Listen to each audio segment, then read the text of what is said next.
देवानां राजा श्री पुरुषोत्तम सर्वेशां सर्वक्षेत्राणां राजा श्री पुरुषोत्तम।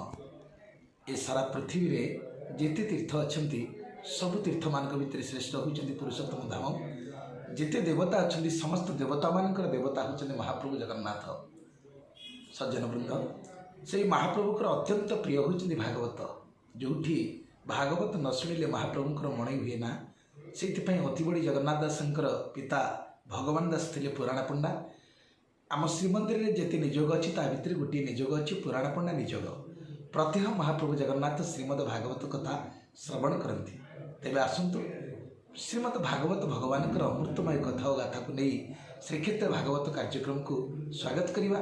आम जीवन में एमती कौन शंका ना जार समाधान सूत्र श्रीमद भागवत में ना। परम कारुणिक गुरुदेव बाबा श्री वैकुंठनाथ कहती नीति भागवत पढ़ से भावरे मन करत दृढ़ मन बाईरे जीव गति मुक्ति मार्ग लोड़ न पढ़ी पारिबु जेबे श्रुति डेरी शुण तु श्रद्धा भावे मन बाईरे जड़े बोली गणा हेबु भवे। जदि आपण माने दैनिक पाठ पढ़ी पारु ना अंततः ये भगवान अमृतमय कथा टी आस्वादन करते श्रवण करते। पुनश्च श्रीक्षेत्र में पुणी भागवत श्रवण करवा ये तो भाग्य मिले। सबु तीर्थ मान भितर जी श्रेष्ठ तीर्थ जो जगन्नाथ महाप्रभु हजार हजार कोटी वर्ष धरी लीला कर से लीला महाप्रभु तांकर दिव्य लीला को ये विस्तारित कर क्षेत्र में भगवान अमृतमय कथा आस्वादन कले आमर निश्चित पुण्यफल प्राप्त हम।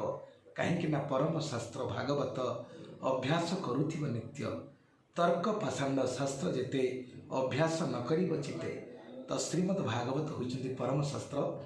तो जार कथन श्रवण जन्म मरण निस्तारण।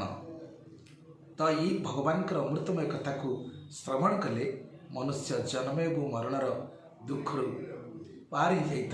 तेणु आसत समस्ते से भागवत भगवान अमृतमय कथा श्रीक्षेत्र में आस्वादन करी निज जीवन को धन्य करवा महाप्रभुंकर कृपा प्राप्त हवा। जय जगन्नाथ जय भागवत।